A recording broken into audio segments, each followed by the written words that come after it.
have to wear a medieval outfit every day or a futuristic silver jumpsuit? It's always a matter of weighing up the pros and cons with these ones. It's about context, isn't it? There's a classic ad, I think it's a New Zealand ad, or it might be Australian, where there's a man walking around in his Speedos. I don't even know if other countries know what Speedos are. Speedos are like underwear togs, underwear that you wear in the water. It's just like simple like that. And it's all about context. When the man is walking down the street and the beach is in view, he's wearing togs. It's great. And the narrator says, togs, togs, togs. The moment the beach is out of view, then the narrator says, undies, undies, undies. So you can kind of get away with this kind of stuff. Like if you're at a convention and you're wearing medieval armor, like people don't even bat an eyelid. You're just cosplaying or, you're just some nerd, but it's kind of cool. I think I'm going to find myself in those sort of like medieval occasions more often than the sci-fi futuristic ones. I'm trying to visualize what the silver jumpsuit would look like. You got any pictures, Zach, or any kind of... No, don't look at pictures. It'd be like a full body, like zip up the front, silver. Like a circadian man, like that kind of thing? Yeah, but let's just say like silver, like shining silver, like it's like maybe even reflective. I don't know. Nothing left to the imagination, that kind of thing. Yeah, it's probably quite tight. For the ad, it's a New Zealand ad because togs is a New Zealand word for swimwear. So do they say only in swimsuits? New Zealand do we say swimsuit? Australians would call Speedos a budgie smuggler, I think. Okay. That's the Australian. What would an American say? What do they say for like what we're Swimsuit. talking about? Speedos. But it's not a suit. It's just like one piece. So I think in Speedos the is a UK it's like brand. trunks. They call it like swimming trunks. I think in the UK. Yeah, but that's board shorts. That's not Speedos. Our listeners are going to tell us. They're going to inform us what this underwear, like the briefs, like the triangular shaped briefs that you wear in the water. You don't see many of them in New Zealand. Like in Italy, there are a lot more men wearing Speedos than in New Zealand. New Zealand are pretty uncommon, I reckon. Yeah, that's right. Thankfully. Anyway, back to the jumpsuit. Medieval, it's got to be, right? What are you thinking, Shem? Medieval? Definitely. I mean, yeah, it's probably harder to actually get it all on in the morning, like the chainmail and all that stuff. But it's pretty heavy. You don't have to be a knight. You can be a peasant, man. I know, if I'm going medieval, I'm going for night. Full way. I mean, that plate armor And is you're quite still heavy. picking it with full armor in the height of summer. Yeah, man. Just working at the computer in your chainmail, I mean, it does suit your beard, right? That's right. I mean, you could be a medieval Viking. So, like, Vikings are medieval. Like, there's a lot of civilizations in medieval times, right? If I just start carrying a round shield and an axe, then I don't know if people would notice. It'd just be like, oh, yeah, there he is again. The guy with the beard. What are you going, Zach?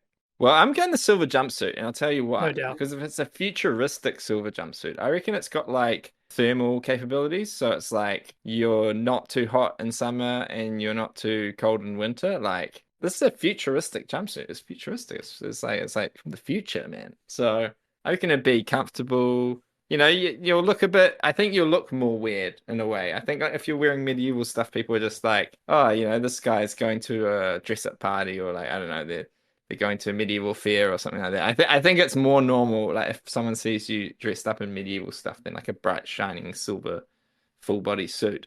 But I think the comfort is the thing that does it for me. I think it'll be super comfortable. Yeah, thermal technology. It'd just be perfect temperature all the time. That would be great for me. Hate it when it's too hot and when it's too cold. I just love to be perfect temperature all the time. Yeah.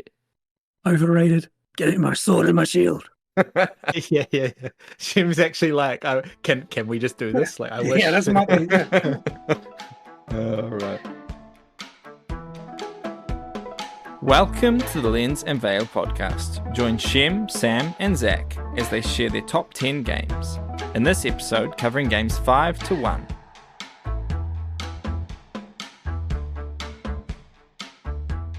So welcome back, everyone, to our top 10 games. We are up to our numbers 5 to 1. So this is where we get to the very exciting stuff, and also finding out if our predictions of crossovers were correct or not. So that's going to be a lot of fun. So starting off with myself, my 5th game, I am absolutely sure. No, I'm not absolutely sure, actually. This could have been where I tripped up, because maybe Sam won't include both this game and another game in his top 5. So actually, this was a mistake I made. So I think Sam might be right about What did you say with me? 3 crossovers? I can't remember. Well, that's what I was going to ask, actually. I'm going to ask this Mm. before you say your number 5. Does anyone want to change their guess after what we've already had? You're not actually allowed to change your guess, but would you change your guess if you could? Because I'm still feeling good. I still think I'm going to have 2 crossovers with Shem and 2 with Zach. I think I've got it right, but maybe I'm wrong. I would maybe change from 4 to 3 with you because I think this next game, maybe I was too ambitious thinking that you'd have this game and another game which is very similar, both in your top 10. So I might be wrong. Yeah, but we'll see. We'll see. I called it. I might get in trouble. Who knows? Who knows? Yeah. You need 4 from 5, Zach.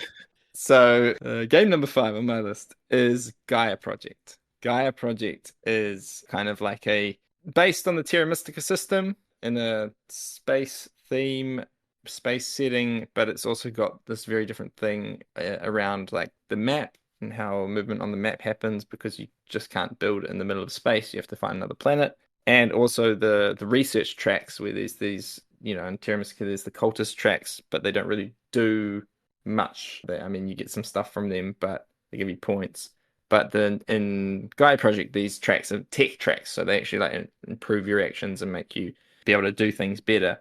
And yeah, this is a great game. I haven't played it very recently. I would like to try the expansion. I think maybe Sam did pick up the expansion, so sometime we need to play that. Although now Sam is a pro, so playing with him is like guaranteed to get wrecked, but that's fine. But it is like a very interesting game. Probably like it has those area control aspects, so there is that kind of like blocking the map and blocking each other off. So it is quite a competitive game, but it's very Euro-y as well. And I mean, you're not removing other people's pieces from the board or any of that sort of jazz, but it is very competitive in how I'm getting to certain places first, and you're terraforming planets to be, available for your race and not other people's race and stuff like that. So it's a great game, Gaia Project.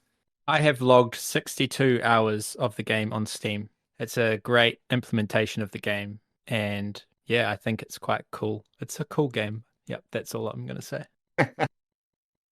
Oh, so it's me. My number 5. My number 5 is what I think will be the final crossover with Shem, which might give you some information as to what I've neglected to put on here, but we'll see. My number 5 is Great Western Trail. Fantastic game. I've played it a ton.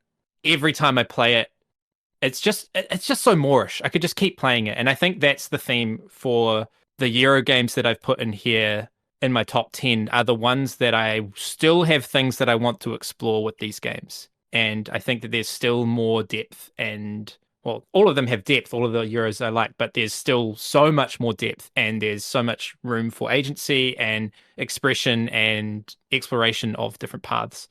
And so I love the whole idea of having 3 distinct paths and players kind of finding some synergy between and balance between how much they lean into each of these paths of builders, trains, and cows. And so you could go full cows, full trains, full build, and then some mix of the pairings or all 3. It's just a really satisfying game. It actually flows super well. It's not super hard to teach, and there's always more to explore. Plus the little thing where each time you play, the neutral buildings are in a different spot, and the buildings you can build they're 2-sided, and we're going to have a random array of those buildings. And that's all the variability that you need. You actually don't need a ton of variability in a deep game with good interaction. There's a few other little things with variability, but it's not a ton, but that adds so much depth, and that adds so much room for kind of exploration in the paths. So yeah, agree with Shem. This is a great game, and I'm always keen to play it more. I've played New Zealand. I think it's really cool. In a way, it's more impressive. Like for playing the game once, New Zealand is really cool. There are lots of things to explore there, but I also like the kind of, elegance or the cleanness of the core system of the 3 different paths. And when you add a 4th path, it's just harder to do as many of those options. And you kind of feel like there's too much stuff that you're leaving on the table that you haven't dabbled with. That's my ramble about Great Western Trail. Maybe not very clear, but that's me. It's definitely a game I'd be keen to try more. I know you and Shem both love it. I've only played it once, Great Western Trail 2nd edition, but it was ridiculously hot weather at Modern Play with this young teenager trying to teach us the game who wasn't very good at teaching games, and it was also wasn't very loud, so it was kind of hard to hear him. And I was like kind of like half fevered by the 35 degrees or whatever there was.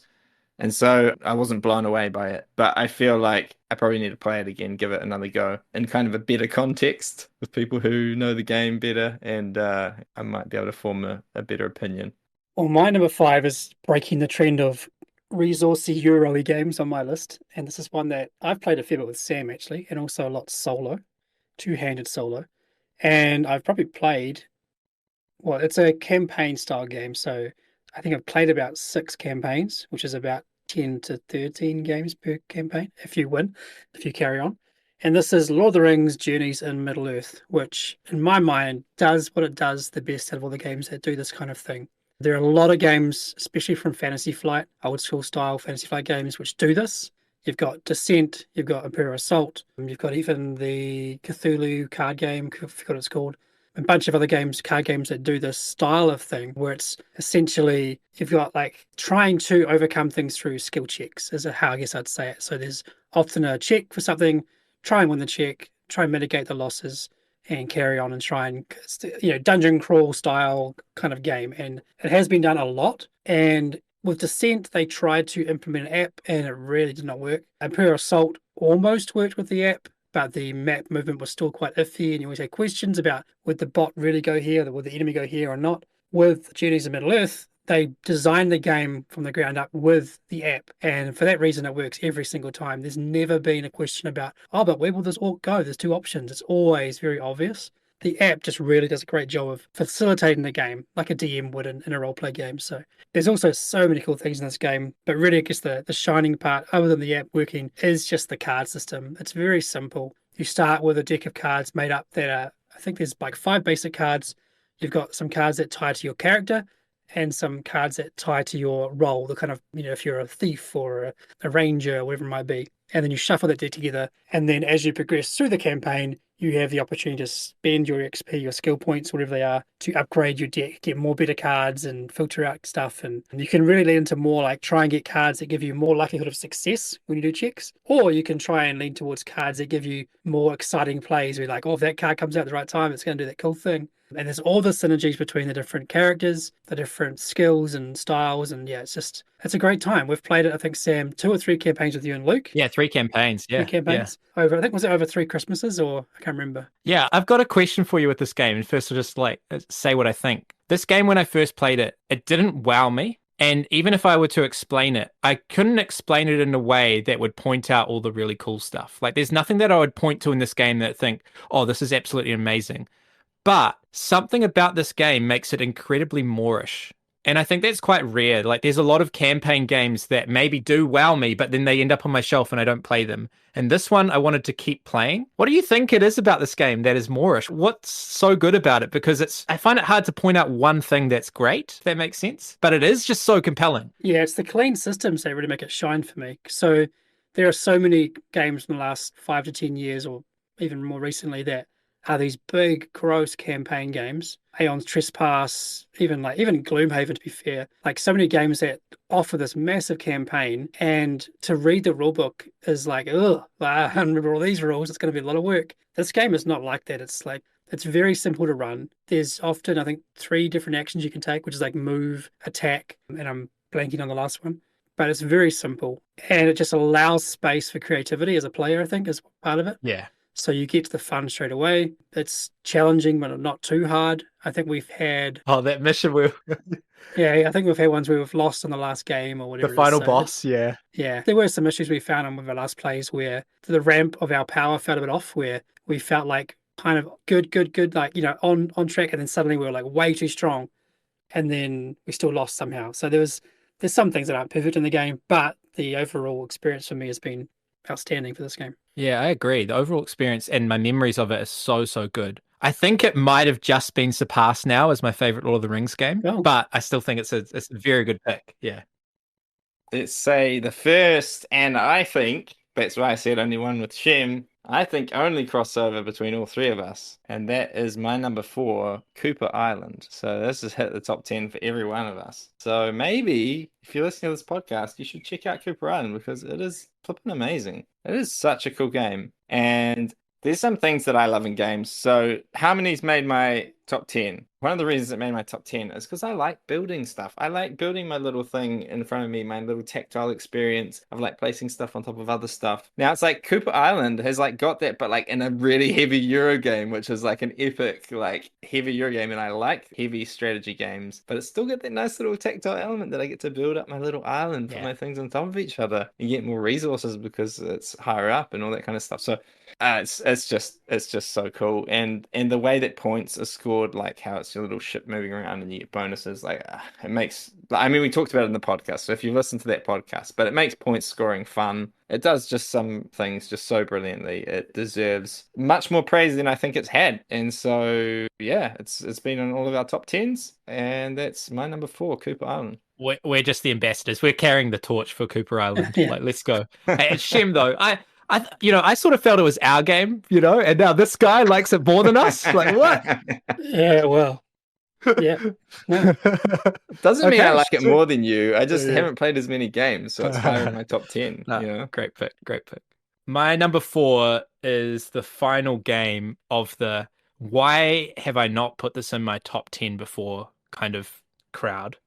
And I finally woke up and realized if I've played this over 200 times and over the last 5 years, it's the one that we pull out at our game group the most, maybe I like it a bit. And in fact, it's another game in the same vein as Decrypto where I would happily continue playing this for 4 hours and not need to change games. It's The Crew. Either of the Crew series, let's just say. Fantastic trick-taking cooperative game. There are some fan-made missions, campaigns that are sensational, and they add new spice and new layers to the Crew that weren't originally there. It's just a game with legs. It's got staying power, and my group really enjoys it as kind of like a palate cleanser at the end of the night, or sometimes it's at the start of the night and it's just all that we play. So yeah, I mean, I've played it so much. Fantastic game. It should really be in my top 5, and it is. Finally, I've remedied my list of the past. Have you played it, Zach? Yeah, it's really good. I played it recently with Sam, with his group, and yeah, it was really fun. I definitely made the mission lose a few times, but we're used to it. There's just some great moments. Like we're playing a mission where the captain got to choose who to give all the, what are they called? The little information tokens? Yeah, I don't know. Yeah, the communication tokens. Yeah, communication tokens. And normally everyone gets one, but it was a mission where the captain got to choose just to distribute them how they wanted.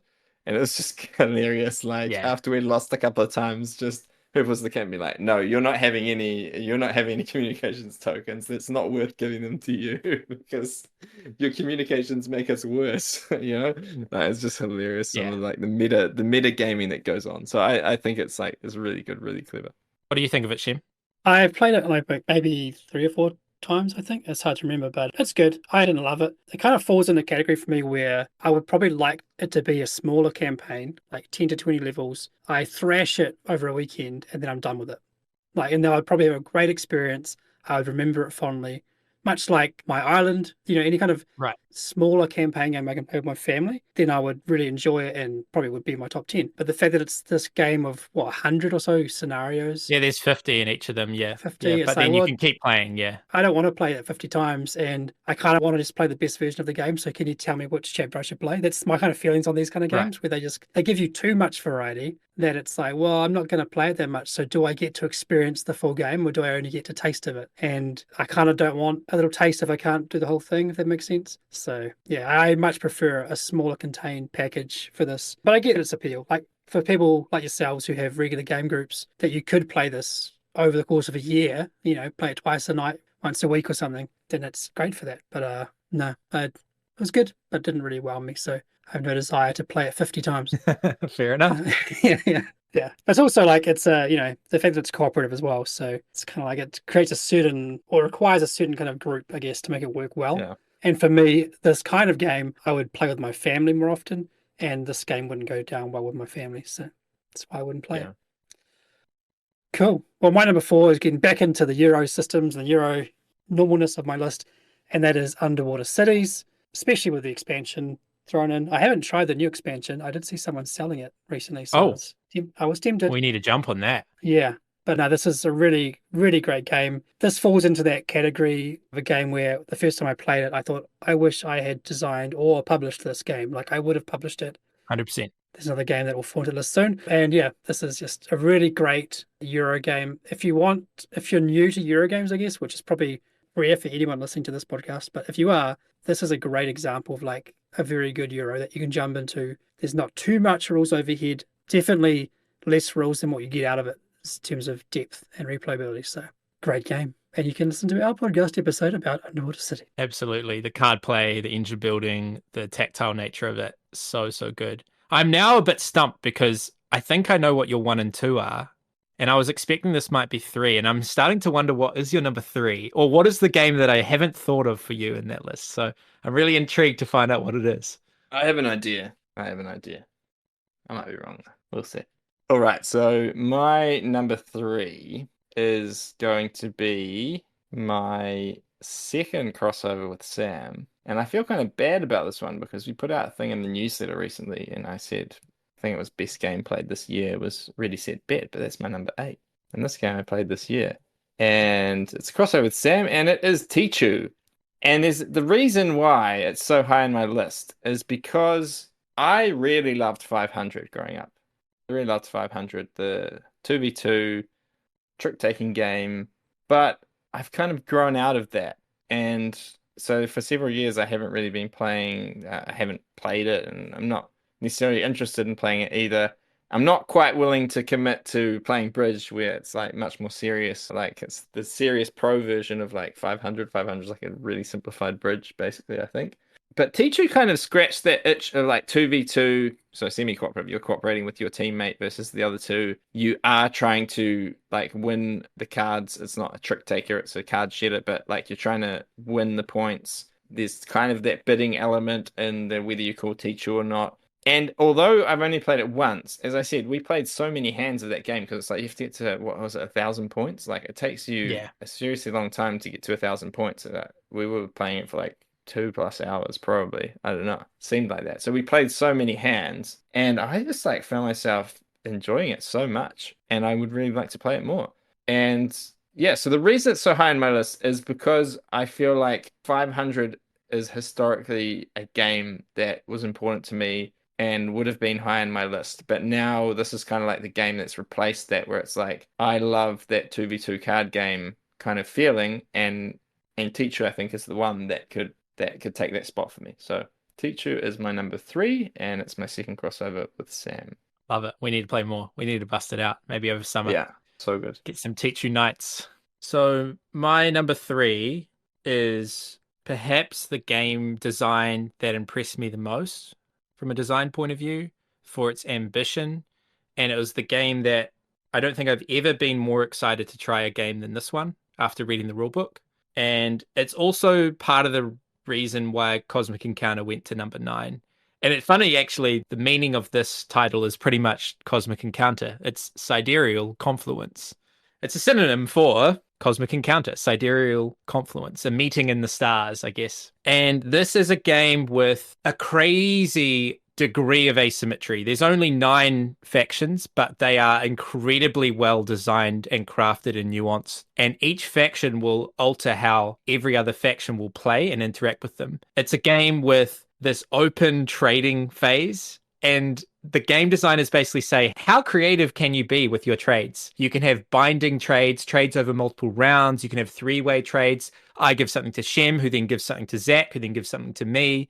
It's just chaos, and it's beautiful, and it's ambitious. And there's this kind of satisfying Euro element as well of pushing these cubes through these transformers to get better cubes, to then spend those cubes to upgrade your engine. But when you upgrade your engine, you get to like tuck a previous transformer away. So it kind of deals with all the noise that the game creates by kind of bringing it back down to a manageable-ish state. It's just, there's no game like Sidereal Confluence. I'm really confident saying that.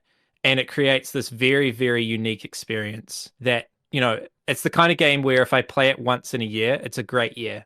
But yeah, it just creates such memorable moments and it's really fantastic. And I imagine this game will stay in my top 10 for a very long time. It is a beast of a game, that's for sure. Like when you see the table, it's just cards everywhere, right? Like cards and cubes all over the place. We had, I think, was it 5 or 6 player we played at your place, Sam? I think so, yeah. And like that table, you couldn't see the wood of the table. There's just stuff everywhere. So What did you think of it, Shem? I enjoyed it. I think I told you after we played it. Like I definitely enjoyed it. I probably gave it like an 8 or something. And there's so much I liked about it and very little I didn't like about it. But then I didn't find myself really wanting to play it again straight away. It's a meal. Even now, like I'm not like itching to play it. Most of the games on my list, I'm like, oh, I want to play that like now. Please let me play it now. So yeah, I mean, I would play it again because there was no real negatives. And this genre is not something I would usually like, especially when there's negotiation involved, but it does it well. So hats off to that game for sure. I'm so curious, Shem. My number 3. Can your number 3 be stopped? Can it be stopped or not? Or is it quite stoppable? Well, it depends. It's not what you think, if that's what you think. Okay. I think it's World Wonders. He's been talking about that so much. That's what I think it is. Am I right or am I wrong? Shout. Zach's correct. Good shout, man. I have probably played this game about 200 times. This has become the game that my wife and I play, and we will often play it at least twice, either on a lazy Saturday or lazy Sunday afternoon. We'll play it back to back 2 games. I think we had one long weekend where we played it 9 times, and that was maybe like 3 of those the kids jumped in and played as well. My daughters don't join in very often anymore because I think we play it so much. They're like, nah, I'll do something else. I'll go play outside or play with Lego or something. But anytime my wife's like, game? Want to play a game? I know she means World Wonders, so I don't even ask which game. She just wants to play this one. So my kind of journey into modern board games was my early 20s. We played a little bit of Catan, Citadels, Family Business, and Carcassonne. And when I got married, my wife and I would pretty much play after work every day on the floor. We'd either play like 2 games of Carcassonne or 2 games of Ticket to Ride. That was like every day for a good 2 or 3 years we'd do that. So this game for me replaces Carcassonne. I still love Carcassonne, despite its, some flaws and things, but it really is a pioneer of when it first came out. So this game does that for me in a far better package. The theme does a lot of heavy lifting for me in this game as well. I love the ancient theme, obviously, and building the wonders and here comes out Tat Cassera and knowing what I'm building and stuff. But it's just a puzzle that I enjoy playing over and over and over again. And there is that mastery that we talk about on all of our episodes. Like, if I can build 10 wonders, it's been a good day. Like, cool. If I can build 1 wonder every round, then it's like, yes, I did it. I've only done it like 3 or 4 times out of 200 plays. So it's a hard thing to do. And it allows you to be very clever. It allows you to try and forward plan. Like, well, I can build that wonder, but if I do this now, then I could do that wonder next round, do that wonder this round. And you kind of plan. And, I can often annoy my wife when I build something she thought I couldn't build and I can and things like that. But it's also the fact that like my wife can be competitive in the game, which is really important, when playing as a couple, is that she will win. And it's great because she outplayed me, she outsmarted me. And it's always good to see. So and it's just fun. Like you were saying, Zach, with harmonies, like it's a game, because this is like my harmonies in a way, where I just like the puzzle. I can see the board being built up. I can build my little pattern and my roads out here and these things here and feel like I've achieved something at the end of it. And it only plays in like 45 minutes. So, yep, fantastic game. If you want a tile laying game, that puzzle kind of style game, this is for me the best of the best as a package. So, and I'm really looking forward to the next expansion coming out because there's more wonders and I want more wonders. It's a great pick. And I think we were talking the other day, I think like the best compliment a game designer could ever get is someone saying they've played their game 200 times, Yeah. That makes me the most excited if I jump on BGG and I see that someone's played one of our games 100 times. That makes me so stoked. And so I'm so pleased that you've managed to play it over and over again that many times and keep seeing other layers or keep having different kind of goals to push towards. Really cool. Funny thing too is that I've never played this game solo. It comes with a solo mode, but I've never played it because I've never needed to. So, That's good. I'd like to try it. I think I'll show you. could be a nice one to try. All right, we get into the 2 and the 1. I'm a bit stumped with your list, Zach. I don't know. It should be obvious. Have you got it, Shem? What is 1 and 2 are? I haven't even tried to think what they are because it's just been chaos so far. It has. Where's the order? It's my first ever top 10, so you didn't really have anything to chaos. go off, Yeah. So spicy list. exactly, I made it difficult for you. Like that's the thing. I knew, for example, I know why Shem said 2 because he thought a certain game was going to be on my list, but it didn't quite make it. I wonder, there could be a feast, this list, maybe. We'll see. That one is not quite there either. I thought he was going to get lost in his Indiana Jones sort of place. I really thought that was going to happen. Yeah, but it didn't. But it didn't because my number 2 game. I reckon when I say number 2, you should like know the number 1 because you'd be like, what games are missing on this top 10? My number 2 is Hansa Teutonica. Very good Yes. pick. Great pick. Great Euro, like interactive and a nice kind of mean, but yeah, I don't know. It's a great game. Putting cubes on a map, pulling them off, growing your engine slightly. I don't know. It's a great game. It's simple. I don't know. Is simple the right word? I've tried to teach it. I've taught it a few times, and it's like more complicated than you think it is. But it just feels like a very like clean kind of classic Euro feel, but has that kind of bite of interaction that I like. You're always looking at the map. You're always like focusing on where people are placing their cubes and going, oh, where can I start making my trade routes and stuff like that. It's a good game. I'd like to play it some more. It's a game that I think does a really good job of having both the blocky elbows out interaction, but also positive interaction. Sometimes you don't mind if people push you around and you get extra cubes. That's genius. And then also the ways that you can engine build. For me, those are really compelling because it makes me want to play again, going for a different path. Like there's gaining more discs, and then there's like being able to place more cubes out on your turn, but then there's getting access to the better colors. And I think all of those ways you can engine build are really compelling, and it's done in a very intuitive way on the player board. So yeah, fantastic take. Makes me sad it's not on my list. There's so many games that I love that are not on this list. Yeah, it's crazy. I mean, I was wondering, so crazy. Like I said 4 crossovers because I thought that this one could have been there. For your next one, I know what it's probably going to be. And so that's not going to be the crossover with my one. There's only one option, isn't there, really? Yeah. Well, the thing is, we know what your number 1 game is. But are you going to cheat? If you're going to cheat, then I get 3 crossovers. There you go. Look, podcasts are about entertainment. Something that is boring is me having my number 3 be Gaia Project and my number 2 be Terra Mystica. That's boring. So my number 2 is the Terra Mystica series, Terra Mystica and Gaia Project. Now, I even don't think they're the same game. But I'm just being, I don't know, it's my list. I'll do what I want with my list, right? I don't think that people want me to knock out a game that would be really interesting or spicy, just to have 2 Terra Mystica games in there. So I'm lumping them in together. I adore these games. I absolutely adore these games. The interaction, the mastery that you can build up, the way that they're nearly pure strategy, and you can kind of plan out your game from the start. But all the interaction that gets in the way, all these mini races for different things. I just get into a flow state playing these games, just planning out my game with the round track, with the like what my faction likes to do. Just absolute masterclass in Euro design. So yeah, Terra Mystica and Gaia Project. You guys can tell me off. I'm in trouble, I know, but yeah, that's my list. So we're both wrong then, Sam, right? Yeah, that's right. Yeah, we've got 3 crossovers. Yeah, that's not a crossover. 2 different exactly. games, guys. Come on. I think they're 2 very different games. So. They are very different. Yeah. They're not the same game. Agree. Sam's just cheating on his list. I'm going to put Terra Mystica in brackets, not Gaia Project, when I do the printer. So then Sam's right. All right. So for my one, I could probably do a top 10 just of this game. And ooh, I've now set the precedent, so you can. yeah. But this includes all 15 versions of it. Yeah. This is, of course, Pandemic, which was the top of my list for a long time. I think last year I actually dropped to number 3. I think I had Great Western Trail or Underwater Cities higher up. But yeah, Pandemic will always be my top 10 because it is the best at what it does. It's an accessible, very deep replayable co-op game. It's a puzzle, but also it's interactive. It's got lots of fun moments, memories, and all the versions are fun. Like there's some that are better than others, and we really enjoyed the Lord of the Rings one recently. But yeah, Pandemic. I can't say much else really. I've said a lot on other things, but standout game. It speaks for itself. Like it really does. This game, fantastic system, genius. Well, there's a reason why there's like so many versions of it, right? Because it's so brilliant. For games not that good, it's not gonna sell 15 or I don't know however many different, kind of re-implementations or different kind of interpretations of that system. So it's incredible. Number 1s. Number 1.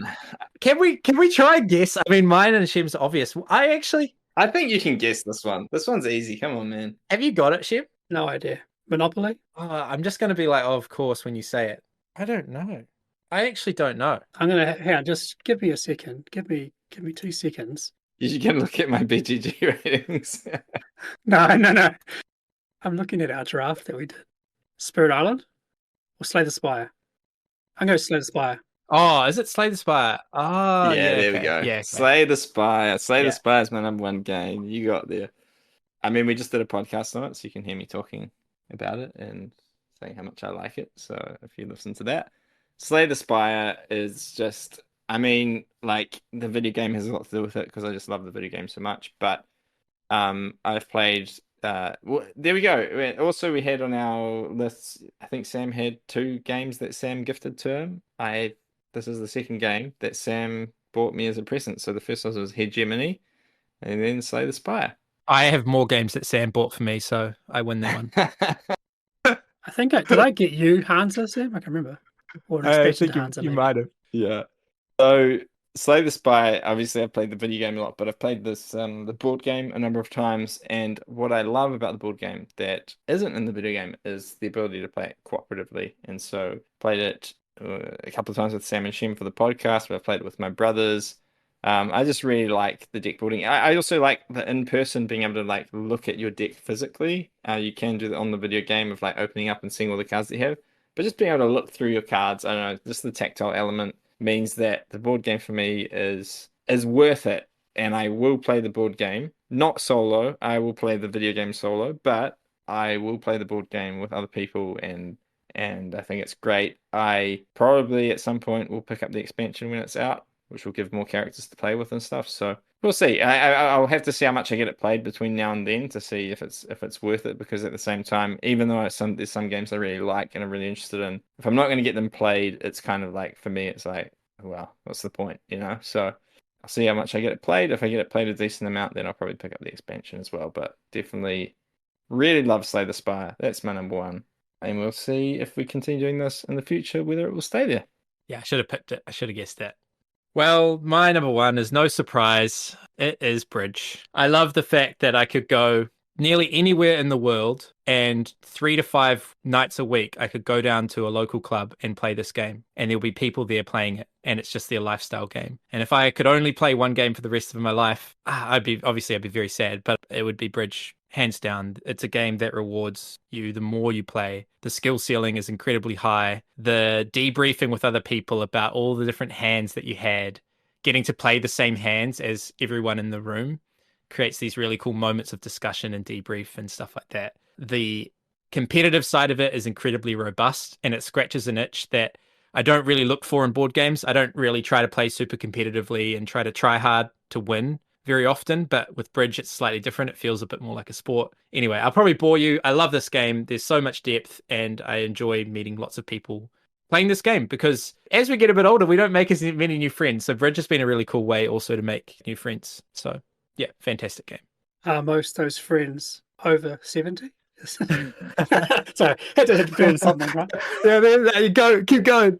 Yeah, totally. Old ladies. I have never played Bridge, so I can't talk. I could talk about how I am in trouble with New Zealand Bridge. I've been reported on several occasions for my bidding because people think that I lie too much in my bidding. It's called a psych bid. It's where you make a bid that kind of grossly misrepresents your hand to try and get in the way of the opponents to be extra competitive. And I've got in trouble a few times with New Zealand Bridge around this. Not that it's unethical, more that just like people take issue with how aggressive I play the game. So, but it's yeah. Anyway, I'll stop talking about it. It's very fun. He's a bad boy. He's a bad boy. Naughty guy. In the Bridge circles, yeah. People getting salty. Yeah, I'm notorious.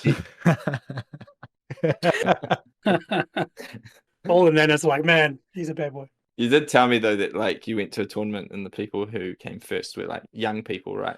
Yeah, there's lots of young people too. But the other thing I love about it is like there are so many women that play. Like at our club, there's probably more women than men. I've been to a lot of conventions where that is not the case. It's usually like 70-80% men. So that's also quite refreshing to see. I think I have played it once when I was little because my grandparents used to kind of like go and spend time at like a care home helping entertain the people there. And I think when I was staying with them, went along, and I'm pretty sure we were playing Bridge, but I do not remember because I was quite young, so I don't really remember how it plays.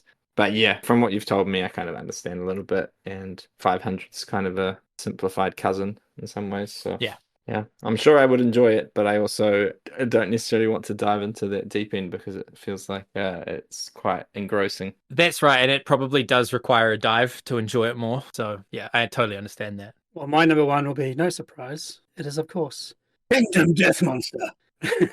Lost Ruins of Arnak. Come on, we all know. Have they found the ruins yet? That's what we need to know. They were lost. They are still lost. They've always been lost. They'll probably remain lost. But nothing ruins that on Arnak. This is, of course, Lost Ruins of Arnak. Yeah, dad joke. So, all right. So, yeah, this is obviously my number one. It has been, I think, for a few years now. It's just such a good game. Like, there's just Yeah. so much I could say about it. And we have done a whole episode on it. So I won't bore you. But if you've not played Lost Ruins of Arnak, you really should, because it's one of the closest games to what I think you would consider the Garphill kind of feel of a game. That's probably the best way to say it. Like, when you play a Garphill game, how do you feel and how do you get to explore and want to come back and explore? This game does that in a very similar way. And it was alongside Underwater Cities and even Cooper Island. It's one of the games where I'm like, I wish that I had made this. I wish I had published this. So it's the best of the best. It's a great game. And it doesn't overstay its welcome. With all the expansion stuff, I mean, I haven't played the latest expansion stuff, but all the extra characters, the replayability and exploration is right there, and it's a lot of fun. And 100%. even the base game alone is still very, very solid. So that wraps up a big top 10 list. Yeah, great pick. Great pick. So we ended up with, I think I had 2 crossovers with Shem.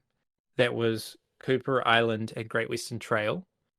And then I had 3 crossovers with Zach, Cooper Island. 2.5. And 2. Okay. They're different games. Man. All right, so I got it right then. I'm good with that. I'm Yeah. good with that. I got Yeah.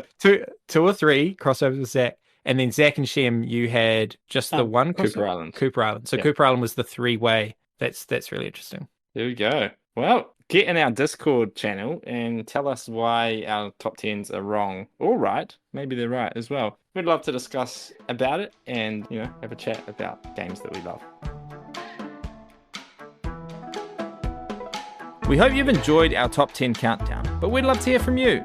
Jump on the Garphill Games Discord and let us know in the podcast channel who you have the most crossovers with.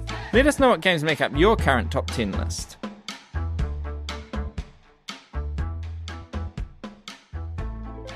So now we move to the draft, and this week we are numbers 101 through 110. So we're more than halfway through the draft now. And running through from the top, we have Scout, Teotihuacan, City of Gods, Concordia Venus, Beyond the Sun, Final Girl, Voidfall, Through the Ages, A Story of Civilization, not the new one, Dominant Species, Seven Wonders, and The Search for Planet X, rounding it out at number 110. So Shem, you get to ban, so you can take it away with the ban. Yeah, this is an interesting week for me because these are all 7s and 8s, and there's none I love.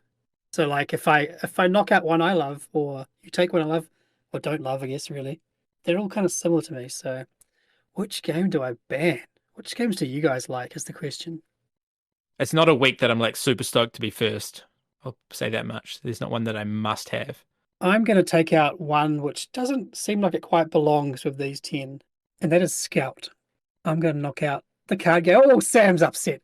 Yes, got it right. All right, we're knocking out Scout. Oh, you didn't take my bait. That was definitely going to be the one I was going to pick. Good stuff. Okay, I can't have Scout. So now the 2 that I'm thinking through, one of them is the classic Seven Wonders. I actually think this game is really good, and I think that it could be played a lot, and there's probably quite a bit of depth there. So Seven Wonders is fantastic. The other one is one that I'd want to play more of, and I think I would enjoy if I invested more time into it, and that's Teotihuacan, City of Gods. So I'm tossing up those 2. I could go either way, honestly. Maybe just give me Seven Wonders. Let's just please the crowd a little bit. I'm going to take Seven Wonders. You guys played it? You like it? Meh? I played it when it first came out, and I remember enjoying it, but also not in love with it either. Yeah. You played Seven Wonders? Yes, I was going to pick Seven Wonders. Okay, good. And I'm very upset that I don't get it because nothing else here. I mean, through the ages, I've played the more modern version, but I haven't played any of the other games here. So it's puts me in a difficult situation. I'm just going to pick a game based on reputation from what I've heard from people. And that's going to be Final Girl, because it sounds like people love Final Girl. It's a solo-only game. Some people here don't love it, but I know a lot of people online love it. So maybe I'll just get some reps having it in my list. I think you should have picked Dominant Species, bro. I reckon you will like that one more. That suits you more. I probably would like that, but I haven't played it. So Seven Wonders was kind of my only real option in this list. So Oh well, that's my pick for this week. It's not very exciting, but that's what it is. No, you should play it. You should play Final Girl. I did not enjoy it in the slightest, but you might love it. Who knows? It's very luck dependent. Yeah, it's just like chucking dice to try and it's not that fun. All right, I got 2 8s. I'm going to take Dominant Species, the Nice. game that Zach probably should have taken. This game does have a big issue of like, oh, I play this card that just destroys stuff. So like Yeah. Twilight Imperium has that same kind of feelings where there's just like big bad things can happen out of the blue. So that does hurt my Eurogamer heart sometimes. But it's really stellar game. Like once you get past the ugly look of it and stuff, it's actually a very clever game that I haven't played for a long time. But I do remember thinking like this is a really good game. Maybe not necessarily a game I would love to play heaps, but I really appreciate it for what it was. I almost took Through the Ages. Like there was my other close 8, but all the other games on here are good, but just didn't spark joy as you know, as they say. Whereas Dominant Species, I think, I have a good memory of that game. So I didn't feel right picking Through the Ages, it being the old version of the game. Because, Nah. I don't know. Feels a bit janky. Yeah. Could have picked Voidfall for that same reason of like lots of people love it, I think. But I don't know, man. I went with Final Girl, trying to give some love to those solo players out there. We appreciate you. Yeah, we do.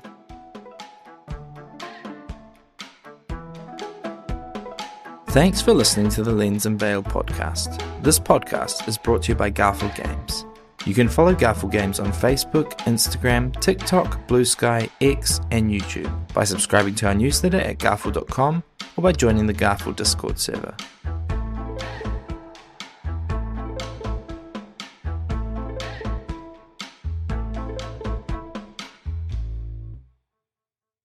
Oh, it's hard to make the list. It's like, I don't know. There are games that, man, I'm like, I love these games and they're not on here. yeah, if you picked Great Western Trail, then I'm guessing you don't have Underwater Cities or Arnak. Yeah, I thought one of those would have been on there, but no, you left on rubbish like Cosmic Encounter. I think our next super close. Underwater Cities, I really, really love as well, but I feel like I've found out how to win that game a bit more. Yeah. Not to say that I always win, but there's a formula, if that makes sense. Like if I figured out the formula. Yeah. But the journey is so delightful though, playing both of those games. Yeah, I could easily just do a top 10 Euros as well. Yeah. Like I would almost want to, next time I do a list, be like top 10 Euros, because that's the games people are interested in, and then top 10 other. Yeah, Yeah. Because it's quite hard. It's like apples and oranges in a way, comparing like, what's the difference between Decrypto and Lost Ruins of Arnak? Like, which one do I prefer? Well, it's really hard to compare those two. Do I have 2 or 12 friends? Yeah, exactly. Yeah.